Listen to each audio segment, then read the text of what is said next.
ریاستوں سے تمام تر ملک کے اندر کھیل رہے ہیں. یا اللہ ان کو اسلام کی آغوش میں پناہ دے دے. یا اللہ بہتر ہے کہ یہ اسلام میں آ جائیں تو صحیح ہوگا. اگر یہ اسلام ان کے لیے اگر نہیں ہے مقدر میں تو اللہ تیرا فیصلہ تو جانے. ہم نے کبھی دعا کی ہے حقیقی طور پر بولنا؟ کبھی دعا کی ہے کسی ایک رات کو اٹھ کر ارے 5 وقت کی نمازیں ہم سے پوری نہیں ہوتی تو کیا خاک تہجد میں اٹھیں گے ہم؟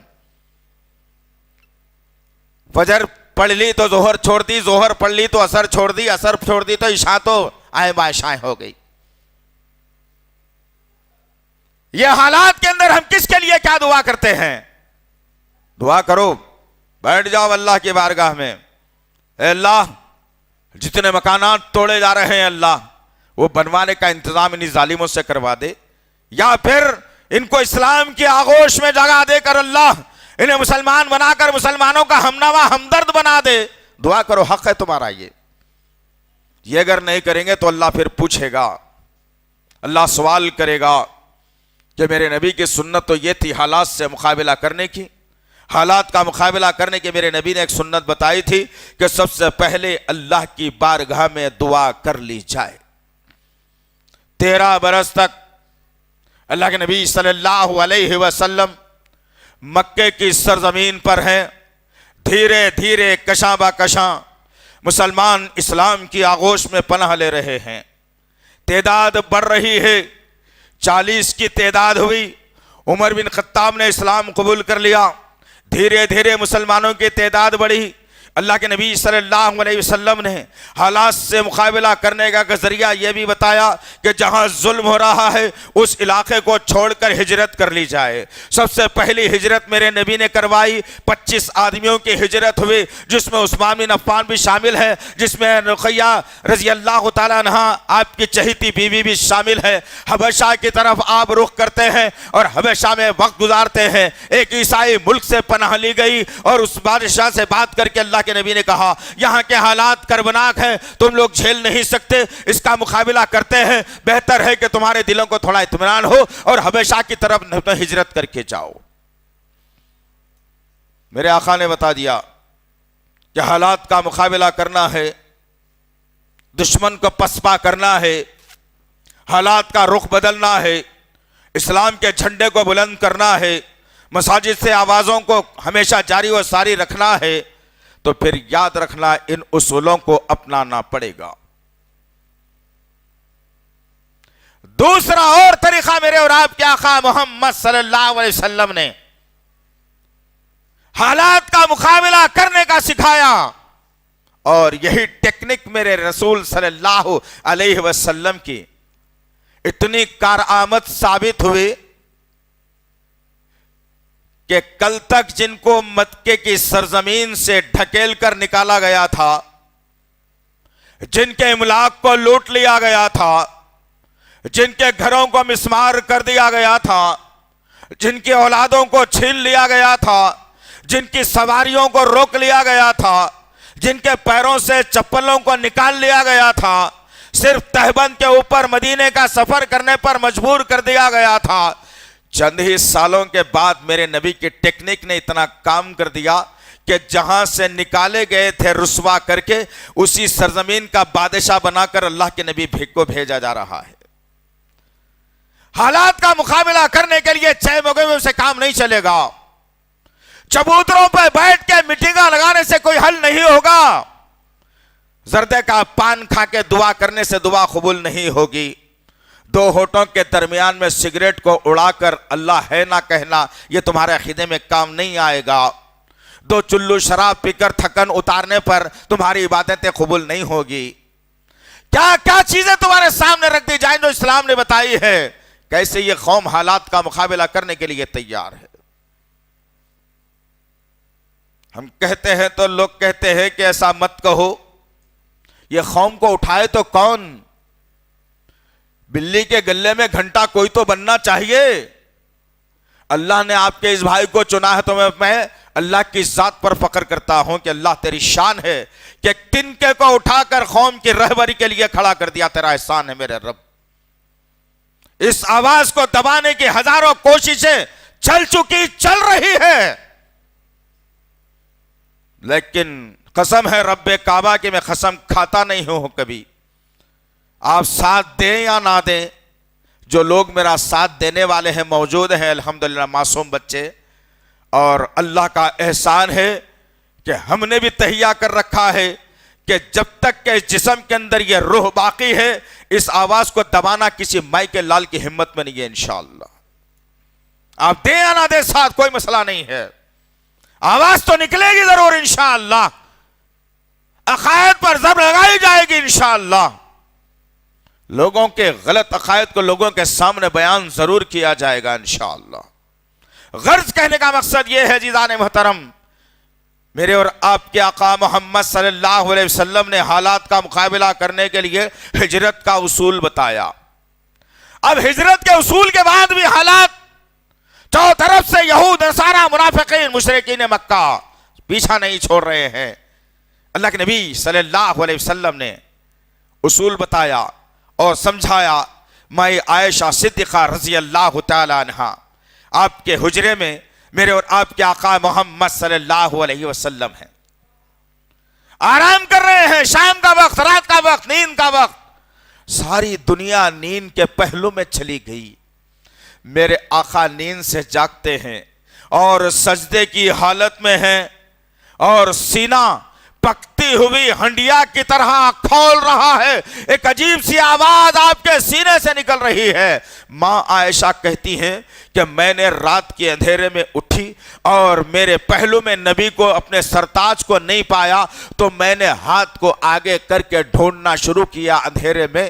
اب میرا ہاتھ آگے بڑھ رہا ہے اور اللہ کے نبی صلی اللہ علیہ وسلم کے تلووں کو میرا ہاتھ لگا، جہاں پنجے ہم سجدے کی حالت میں جیسا ہوتے ہیں، وہ تلووں کو میرا ہاتھ میرے آقا کے تلووں کو لگا۔ میں نے اطمینان کر لیا کہ میرے آقا کہیں اور نہیں گئے کہ میرے حجرے میں موجود ہے۔ اچانک میں اٹھ کے بیٹھی، دیکھتی کیا ہوں کہ ایک عجیب سی آواز ہے جو ہنڈیا کھولتی ہے، وہ آواز میرے کانوں سے ٹکراتی ہے۔ میں اس آواز کے قریب اندھیرے میں جانے کی کوشش کرتی ہوں۔ سبحان اللہ و بحمدہ سبحان اللہ العظیم۔ یاد رکھنا عزیزان محترم، یہ تمام اصول کو میں اور آپ اپنائیں گے تبھی تو اللہ رب العزت حالات کا مقابلہ کرنے کا جذبہ بھی دے گا اور حالات کو ہمارے موافقت بھی کر کے رہے گا انشاءاللہ۔ اللہ اپنے ماننے والوں کو، اپنے نبی کے ماننے والوں کو کسی دشمن کے حوالے کر کے خاموش نہیں بیٹھتا، بشرطے کہ میں اس کے قابل بن جاؤں انشاءاللہ۔ غرض کہنے کا مقصد یہ عزیزان محترم، ماں عائشہ صدیقہ رضی اللہ تعالیٰ عنہ فرماتی ہیں کہ میرے ہاتھ جب نبی کے تلووں کو لگے تو میں نے اطمینان حاصل کر لیا اور میں اٹھ کے بیٹھ گئی اور نبی کی وہ آواز کے قریب اپنے کانوں کو لے جانے لگی۔ میں کیا سنتی ہوں کہ ساری دنیا سو رہی ہے، مجھے بھی نیند آ گئی، لیکن میرا سرتاج سجدے کی حالت میں ہے اور سبحان ربی الاعلیٰ کے بجائے میرا سرتاج اپنی امت کے لیے دعا مانگ رہا ہے، کہہ رہا ہے میرا سرتاج اپنے رب سے کہ یا اللہ میرے امتی، یا اللہ میرے امتی، یا اللہ میرے امتی۔ کون سے امتیوں کی بات کی میرے نبی نے؟ میرے اور آپ کے تعلق سے تو بات تھی، میری اور آپ کی سوچ کے لیے تو بات تھی، لیکن یہ امتی بے نمازی، یہ امتی جمعے کو مسجدوں میں پھرنے والی، یہ امتی پینچوں کو لٹکانے والی، یہ امتی بغیر داڑھی کے رہنے والی، یہ امتی جو دھوکہ دینے والی قوم ہو، ایسے امتی کے بارے میں نبی نے دعا کی تھی، کبھی سوچ لو اچھے طریقے سے۔ جب دعا کی تو صحابہ کرام کی جماعت بھی موجود تھی، اللہ نے انہیں کسی کے سامنے جھکنے نہیں دیا الحمدللہ۔ 313 کی تعداد نے 1000 کے لشکر کو پچھاڑ کر دنیا کو بتا دیا کہ نبی نے جو سجدے میں دعا کی تھی میرے امتی، آج کارآمد ہو گئی، وہ ثابت ہو گئی۔ آج کیا ہو گیا؟ اس ملک کی دوسری بڑی قوم ہو تم، کوئی معمولی بات نہیں ہے، یاد رکھنا اس بات کو۔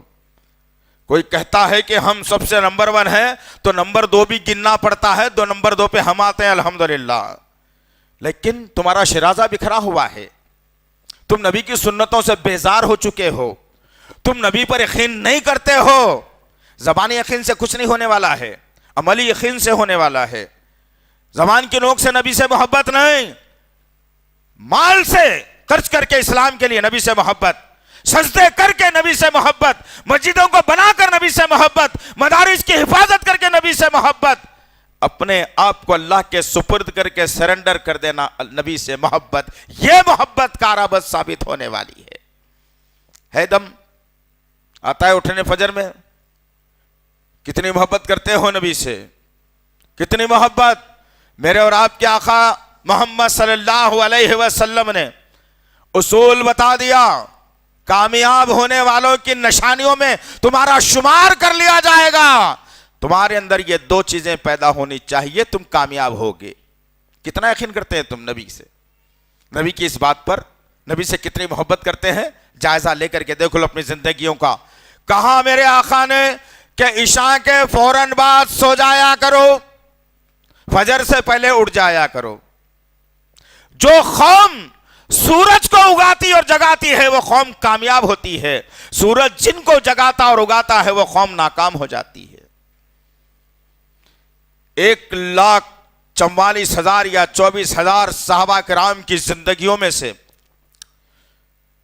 1,00,000 بھی چھوڑ دیجئے، 44,000 بھی چھوڑ دیجئے، 44 بھی چھوڑ دیجئے، 4 صحابہ کرام کی زندگیوں کو پڑھ لینا کسی بھی، ان 4 صحابہ کرام کی زندگیوں کو پڑھ کر یہ دیکھنا کہ وہ رات کو 12 2 بجے تک جاگتے تھے کیا، یہ دیکھنا ان کی زندگیوں میں کیا وہ لوگ فجر کے بعد بھی سوتے رہتے تھے کیا، یہ بھی ان کی زندگیوں میں دیکھنا کہ مؤذن پکار رہا تھا صلاۃ خیر من النوم اور بستروں میں وہ دبک کر سو رہے تھے، نعوذ باللہ من ذالک، اعاذ باللہ، یہ بھی دیکھ لینا۔ جب یہ چیزیں ان کے اندر سے ختم ہو گئی اور اللہ کے نبی کے حکم کے مطابق جلدی سونا شروع کر دیا اور جلدی اٹھنا وہ شروع کر دیا، تو اللہ وحدہ لا شریک لہ نے 24 لاکھ مربع گز پر ایک خلیفہ کو بنا کر حکمرانی کروا دی۔ تم اپنے گھر کے بھی حکمران نہیں ہیں، بیوی کی آواز زور سے نکل گئے تو سالوں کے چہرے ذہن میں آ جاتے ہمارے، بلا لیتی کی کیا ہے کی، حال تو یہ ہے ہمارا۔ کہاں سے تم حکمرانی کی بات کرتے ہو، کہاں سے تم طاقت کی بات کرتے ہو، کہاں سے تم حالات کا مقابلہ کرنے کی بات کرتے ہو؟ ہم تو کھول کھول کر بات بیان کرنے کے عادی ہیں دوست۔ آؤ اسلام کے پرچم تلے، آؤ اسلام کی آغوش میں، آؤ اسلام کے سائے میں، آؤ اسلام کے اصولوں کے تحت، آؤ قرآن کے پیغام کے تحت، آؤ رسول اللہ کے طریقوں کے تحت، پھر دیکھنا انشاءاللہ العزیز انسان کا اور مسلمان کا سر کبھی جھکے گا نہیں سوائے اللہ کے، اور یہ سینہ ہمیشہ تان کر مسلمان چلے گا اس دھرتی پر۔ کب ہوگا یہ؟ جمعے کو مسجدوں کو بھر کے خوش ہو جا رہے ہیں کہ بھئی ہماری مسجد میں سب سے زیادہ لوگ آتے، بہت فل ہو جاتی، جگہ بس نہیں ہو رہی۔ جمعے کو بھر کے کیا کرتا بھائی؟ جمعے کے دن مسجد کو بھر کے کرنے کا کیا ہے؟ کامیابی مل جاتی؟ پھر وہ 5 وقت کی نمازیں کس کے لیے ہے؟ وہ فجر کی نماز میں الصلاۃ خیر من النوم کیوں پکارا جا رہا ہے؟ کیوں اٹھ نیند کو خراب کر کے اٹھنے کی بات کی جا رہی ہے؟ کیوں ان سجدوں کو اتنی اہمیت دی گئی ہے؟ کیوں اس نماز فجر کی سنت کو اس کائنات کے مالدار آدمیوں میں سے مالدار کیوں تسلیم کیا گیا ہے؟ کیوں وہ فجر کے جو ہے نا 2 فرض کے سجدوں کو اللہ رب العزت محبوب سجدے کہہ رہا ہے؟ کیوں؟ اٹھو، ابھی بھی وقت ہے تمہارے پاس، جاگو، ابھی بھی وقت ہے تمہارے پاس، جاگو، ابھی بھی وقت ہے تمہارے پاس۔ اللہ نے بہترین صحت دی ہے، کبھی اگر تمہارا جانا نہیں ہوتا تو میرے ساتھ آؤ، میں تمہیں بتاتا ہوں۔ پلر نمبر 150-55 کے پاس ایک دواخانہ ہے جس میں دماغ کا علاج کیا جاتا ہے۔ وہ دماغ کے ڈاکٹر کے پاس، وہ دواخانے میں جو بچے تمہاری عمر کے جو گاڑیاں چلا کے جو ٹکرا مار کے جو پڑے ہوئے ہیں نا، جو ایکسیڈنٹ میں آ گئے، ویسے بچوں کا علاج چل رہا ہے۔ زندگی اور موت کے لیے ترس رہا ہے نوجوان، تڑپ رہا ہے، چیخیں مار رہا ہے، اسے ہوش نہیں ہے کہ میں کیا کر رہا ہوں۔ کیا تم چاہتے ہو کہ اللہ وہ حالات ہمارے اندر پیدا کر دے؟ اس صحت کو غنیمت جاننا، یاد رکھو اس بات کو۔ اللہ نے بہترین نعمت دی صحت کی۔ آؤ، میرے اور آپ کے آقا محمد صلی اللہ علیہ وسلم نے حالات کا مقابلہ کیسے کیا جائے میدان بدر سے سکھایا، میدان احد سے سکھایا، میدان خندق سے سکھایا، میدان حنین سے سکھایا، کدھر ہے ہماری زندگیاں؟ کبھی یہ تاریخ کو بھی پڑھ لیا کرو، سمجھ میں آئے گا. کبھی اس تاریخ پر بھی نظر رکھو، سمجھ میں آئے گا کہ میرے آقا نے کیسے اصول اور ضوابط سکھائے حالات کا مقابلہ کرنے کے لیے. ہر جگہ میرے آقا نے اصول بتا دیا کیسے دشمن کا اور کیسے حالات کا مقابلہ کیا جاتا ہے. 1000 کا لشکر ہے مکے سے نکلا ہوا، اطراف اکناف کے قصبے والوں نے ساتھ دیا. ہر وقت ٹائم کو 10 اونٹ کاٹے جا رہے ہیں. 1000 کا لشکر ہے، مکمل طور پر تیاری کے ساتھ ہے. آج بھی ہے نا کہ مسجد بن رہی ہے، ننگی تلواریں لے کر آ کر مسجد کے سامنے ٹھہر کر برے برے نعرے لگا کے مسجد کو توڑنے کی بات کی جا رہی ہے. تم کو اطلاع بات کی ہے؟ تم کیوں جانتے بھائی ہمارا کیا تعلق ہے؟ میرے 100 گز کا پلاٹ سے میرا تعلق ہے. حالانکہ 100 گز کا پلاٹ تو تمہارا نہیں ہے، 2.5 گز کی زمین تمہارا پلاٹ ہے. تم نے بھلا دیا اور آج بھی ڈرایا جا رہا ہے مسلمانوں کو ہندوستان کی سرزمین پر. آئیں بائیں شائیں کی خبریں پھیلا کر پتہ نہیں کیا ہو گیا، مجھے اور آپ کا کون سا سانپ سونگ گیا ہے. یہی حالات میدان بدر میں پیدا کیے گئے تھے. ایک طرف لشکر جرار اونٹ اور گھوڑوں کی تعداد کے ساتھ تمام تر ہتھیار سے آراستہ ہو کر ایک لشکر کھڑا ہوا ہے، اور ایک لشکر جیسے ہماری حالت اس وقت میں ہندوستان میں ہے، ایک بزدل نہیں بول سکتے، نعوذ باللہ من ذالک، میرے صحابہ نہیں تھے بزدل، ایک کمزور نہتے لوگ جن کے پاس نہ ہتھیار، جن کے پاس نہ پیروں میں چپل، جن کے پاس نہ پہننے کے لیے برابر کپڑے، جن کے پاس نہ کھانے کے لیے کوئی کھانا. ایک جماعت یہ بھی تھی. اب میرے اور آپ کے آقا محمد صلی اللہ علیہ وسلم نے حالات کا مقابلہ کرنے کا ذریعہ بن گئے اور کہا لوگوں مچان بناؤ. ایک مچان بنائی گئی جہاں آج خوبصورت عالیشان مسجد ہے. کبھی جاؤ سعودی عرب تو یہ علاقہ دیکھ کر کے آنا، انشاءاللہ ایمان تازہ ہو جائے گا. مچان کی جگہ مسجد آج بنائی گئی عالیشان. میرے آقا کہتے ہیں کہ میرا ہاتھ پکڑو مجھے مچان پر چڑھا دیا جائے. اللہ کے نبی صلی اللہ علیہ وسلم مچان پر موجود ہیں. اللہ کے نبی صلی اللہ علیہ وسلم نے دونوں جماعتوں کو دیکھا، ایک طرف دشمن کھڑا ہوا ہے، ایک طرف صحابہ کی نہتی جماعت ہے. حالات کا مقابلہ کرنے کا طریقہ اللہ نے سکھا دیا کہ اپنی کمزوری کو اللہ کے سامنے ڈال دو، اللہ ان کے اندر طاقت بپا کر دے گا. میرے آقا نے کہا نیلگو آسمان کی طرف ہاتھوں کو پھیلا کر میرے آقا کہتے ہیں کہ یا اللہ تیرے ماننے والے ہیں، تیرے علاوہ ان کا کوئی پرسان حال نہیں، کوئی مشکل کشا نہیں، کوئی ان کا داتا نہیں. اللہ تیرے ماننے والے ہیں، اسلام کی سربلندی کے لیے نکلے ہیں اور آئے ہیں تو اپنے آپ کو تیرے حوالے کر دیا ہے، اپنی گردنوں کو کٹانے کا جذبہ رکھتے ہیں. یہ اللہ اکبر. میرے آقا نے حالات کا مقابلہ کرنے کا طریقہ بتایا اور اللہ کے نبی صلی اللہ علیہ وسلم اللہ سے دعا کر رہے ہیں کہ اللہ یہ نکلی ہے نہتی جماعت، میرے رب ان کی لاج رکھ لے، ان کی لاج رکھ لے میرے اللہ. سب کو چھوڑ چھاڑ کے آئے ہیں، یہ لٹے پٹے ہیں میرے اللہ، یہ غریب ہیں، تیرے اسلام کو بچانے نکلے ہیں یا اللہ. اگر یہ لوگ ہار جاتے ہیں، پسپا ہو جاتے ہیں، ختم ہو جاتے ہیں تو پھر قیامت تک تیرے اسلام کا نام لینے والا کوئی نہیں رہے گا. ان کی ہمت افزائی کرتے. اللہ نے آسمان سے جبرائیل کو بھیجا اور کہا یا رسول اللہ غم نہ کیجئے، حالات آپ کے مقدر میں لائے جائیں گے انشاءاللہ. زمین و آسمان چشم فلک اس منظر کو دیکھے گا. اور ہوا یہی کہ معمولی 313 کی جماعت نے 1000 کے لشکر کو ایسا پسپا کر دیا کہ قیامت تک ان کے چرچوں کے بارے میں آج کے بڑے بڑے جنرل اور کرنل ملکوں کے ان کی تاریخ پڑھ کے سوچتے ہیں کہ یہ نہتے لوگ کامیابی کیسے حاصل کر لی. اس قوم کے جاننے اور ماننے والے ہو یار تم لوگ. دکھ ہوتا ہے، مسلمان کمزور نہیں، دکھ ہوتا ہے اندر سے. اپنے نوجوانوں کو دیکھتا ہوں، اپنے نوجوان بہنوں کو دیکھتا ہوں تو دل میں سے ٹھیس پہنچتی ہے کہ کہاں میری ماں بہن فاطمہ تھی جنہوں نے کبھی غیر مرد کو اپنے نگاہوں سے نہیں دیکھا، جن کی آواز کو سننے کے لیے لوگ ترس جایا کرتے تھے. آج وہی فاطمہ رضی اللہ تعالی عنہ کی بہن سڑکوں پر بے پردہ ہو کر لوگوں کے بغلوں میں ہاتھوں میں ڈال کر گھومتی ہے اور کہتی ہے کہ میں مسلمان ہوں. نعوذ باللہ من ذالک، یعوذ باللہ.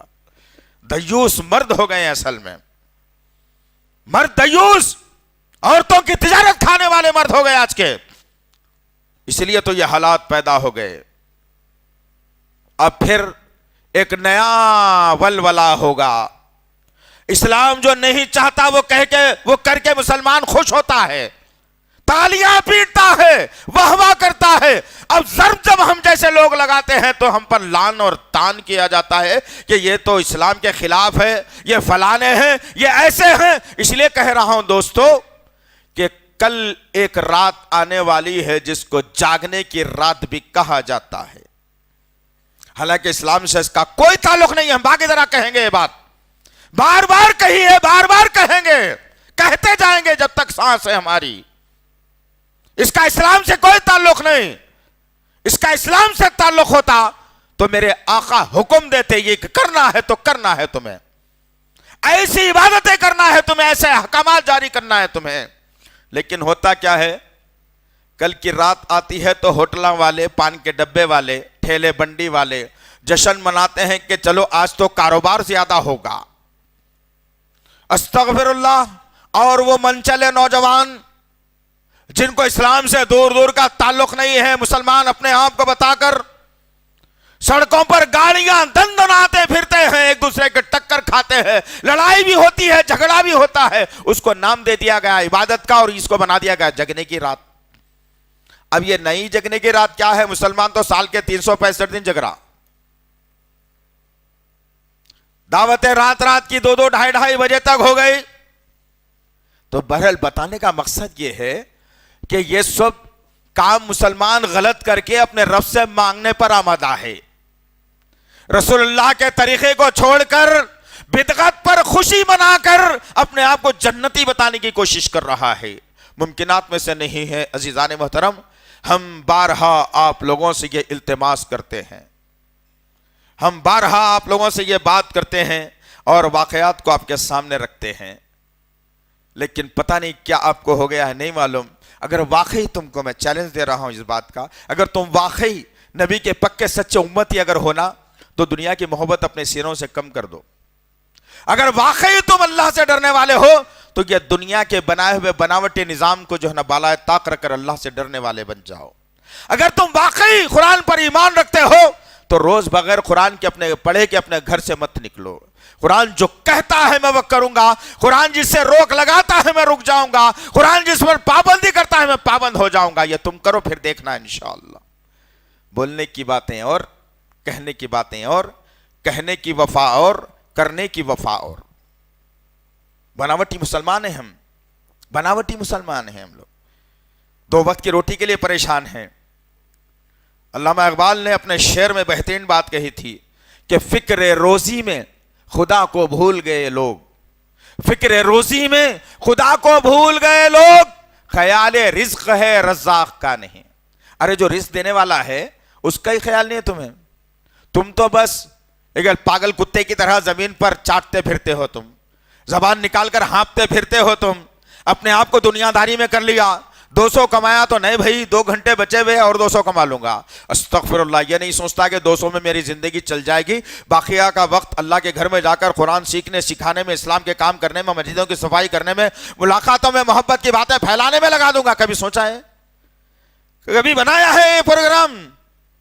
پوچھتا ہوں میں آپ سے، کبھی بنایا ہے یہ پروگرام؟ نہیں، بس صبح ہوتی ہے، شام ہوتی ہے، عمر یوں ہی تمام ہوتی ہے، بس صبح بھی ہو گئی، شام ہو گئی، صبح ہو گئی تو رات کی فکر، رات ہو گئی تو صبح کی فکر۔ تکیے پہ سر رکھتے رکھتے کہہ رہا ہے اللہم باسمک اموت و احیا، کل کی پروگرامنگ بنا رہا ہے، لینا ہے، دینا ہے، جانا ہے، کمانا ہے، رکھنا ہے، بنانا ہے۔ اللہ سے خود ہی کہہ رہا ہے کہ اللہ تیرا نام لے کر میں مر رہا ہوں، تو چاہے تو میں زندہ ہوں گا۔ خود کہہ رہا ہے میں مر رہا ہوں اور دوسرے دن کی پروگرامنگ بھی بنا رہا ہے۔ تو کیا اسی قوم حالات کا مقابلہ کر سکتی ہے؟ نہیں کر سکتی۔ عزیزان محترم، جب تک کہ اللہ کیا چاہتا ہے یہ ہمارے ذہن میں نہ آ جائے۔ ایک آخری بات بتا کر میں اپنی بات کو ختم کر دوں انشاءاللہ۔ سورہ بقرہ سورہ نمبر 2 آیت نمبر 208، اس میں اللہ وحدہ لا شریک لہ نے بہترین نکتہ دیا، ذمہ داری دی، احساس دلایا اور دشمن کی پہچان بھی کروا دی۔ اللہ کہتا ہے یا ایھا الذین آمنوا ادخلوا فی السلم کافہ، اے ایمان لانے والو، اے ایمان لانے کا دعویٰ کرنے والو، اے لا الہ الا اللہ محمد رسول اللہ کے پڑھنے والو، اسلام کے اندر پورے کے پورے داخل ہو جاؤ۔ ہمارے پاس دو قسم کا اسلام ہے، ایک دنیاوی اسلام، ایک دینی اسلام۔ عجیب سا فلسفہ ہے، مسلمان سمجھے ہی نہیں آج تک، ان فلسفوں کو مسلمان سمجھا ہی نہیں، ان سازشوں کا شکار ہوتے چلے گئے ہم لوگ۔ اللہ کہہ رہا ہے کہ اسلام میں پورے کے پورے داخل ہو جاؤ، 100% پیور، 100۔ اگر اس میں کمی بیشی ہوتی ہے تو پھر ایک دہکتی ہوئی انگارہ، دہکتی ہوئی آگ ہمارا مقدر بنا دی جائے گی۔ اس کے بعد اللہ نے کہا اسلام جو چاہتا ہے وہ کرو تو 100% ہے۔ اب چلتا بھائی، اب اتنا بھی سخت نہ کو بناؤ، اتنی بھی اسٹرنگ نہ کو، تھوڑا بہت ایسا بھی کرنا پڑتا، ناپتے وقت 1 انچ چھوٹی کرنا ہی پڑتا، کمائی اسی میں ہے، تولتے وقت آدھی چھٹاک کم دینا پڑتا، کمائی اسی میں ہے۔ اگر یہ ذہن رکھتے ہیں تو اللہ نے کہا وَلَا تَتَّبِعُوا خُطُوَاتِ الشَّيْطَانِ إِنَّهُ لَكُمْ عَدُوٌّ مُبِينٌ۔ اگر یہ کام تم کرتے ہوئے اسلام چھوڑ کر فجر کی نماز میں اٹھے تو کیا ہے، ذرا دن میں سستی رہتی بھائی، نیند پوری نہیں ہوتی نا، اب کیا کریں گے وہ لوگ، کمانا بھی تو ہے، جورو بچوں کو کھلانا بھی تو خدا ہے، اپنے آپ میں ذمہ داری لیا، فرعون بن گیا تو، نمرود ہے تو، جو یہ سوچ رہا ہے کہ میں کما رہا ہوں تو میرے بیوی بچے کھا رہے ہیں، تو فرعون سوچتا تھا یہ۔ میرے ابوبکر صدیق نے نہیں سوچا ایسا، میرے عمر بن خطاب نے نہیں سوچا ایسا، ہر چیز لائی اور اسلام کے لیے دونوں ہاتھوں سے دھڑلے سے دے دی۔ پھر اللہ پر توکل ہو گئے کہ اللہ سب کچھ دے دیا ہوں، میرے گھر میں رزق پہنچانا تیری ذمہ داری ہے۔ یہ مسلمانی، ادخلوا فی السلم کافہ۔ آج تو مت کے مسجد کے غلے میں 200 لوگوں میں سے 50 لوگ بھی نہیں ڈالتے پیسے، پھر 150 لوگوں کے جیبوں میں ہے، سو پیسے کیا ہے وہ غلط پیسے ہے کیا؟ وہ تمہارے نہیں ہے، وہ اسلام کے لیے نہیں ہے، وہ عجیب سا فلسفہ ہے۔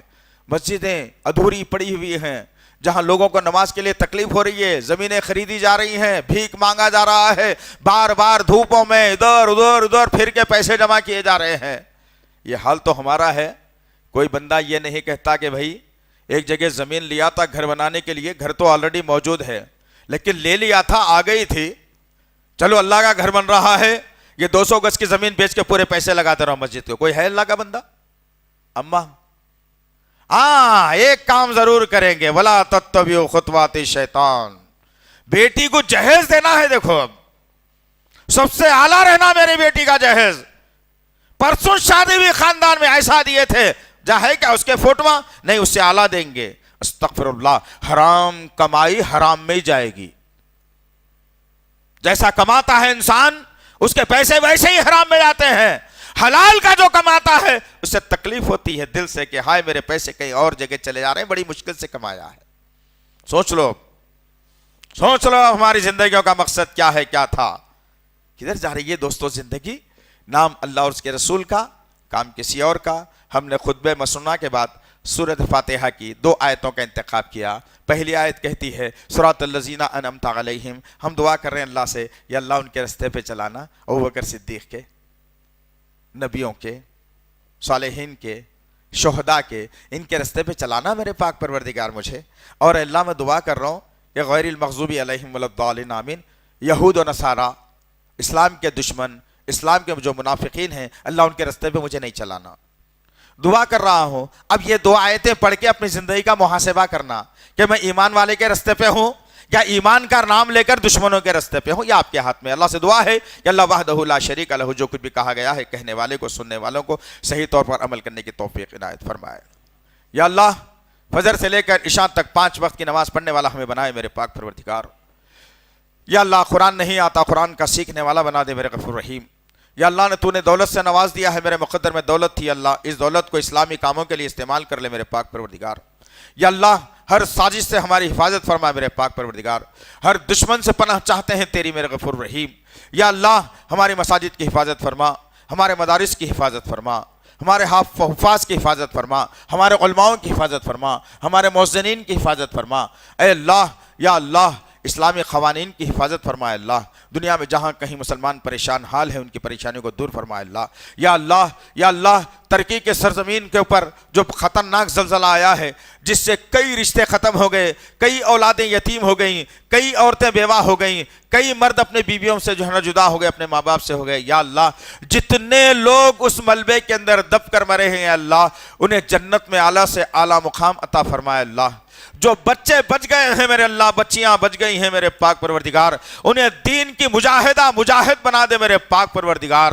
یا اللہ اسلام کا داعی انہیں بنا دے اللہ، اسلام کا حافظ انہیں بنا دے میرے پاک پروردگار۔ یا اللہ یہ اگر کسی قسم کی سازش ہے جو مسلم ملکوں کو تباہ کرنے کے لیے اٹھائی جا رہی ہے، یا اللہ کوئی غیر سازش بن رہا ہے، ہم نہتے ہیں میرے پاک پروردگار، لیکن ماننے والے تیرے ہیں اللہ، تیرے گھر میں بیٹھ کر ان الفاظ کو تیرے تک پہنچا رہے ہیں میرے پاک پروردگار۔ یہ کوئی سازش ہے اگر ترکی اور شام کے خلاف میں، تو اے اللہ ان سازش کرنے والوں کا پردہ فاش کر دے۔ یا اللہ جس طریقے سے بلک بلک کر لوگ آج چیخے مار کر 0 ڈگری میں رو رہے ہیں اللہ، ان ظالموں کے گھروں میں بھی کوہرام مچا دے میرے پاک پروردگار۔ ہمارے دلوں کو ٹھنڈا کر دے میرے اللہ، ہمارے ذہنوں کو ٹھنڈا کر دے میرے اللہ، ہمارے کانوں کو ٹھنڈا کر دے میرے اللہ۔ یا اللہ تجھ کو تیرے تمام ناموں اور صفات کا واسطہ ہے، ہماری دعاؤں کو قبول فرما، ہماری دعاؤں کو قبول فرما، ہماری دعاؤں کو قبول فرما۔ ربنا تقبل منا انك انت السميع العليم وتب علينا انك انت التواب الرحيم وصلى الله تعالى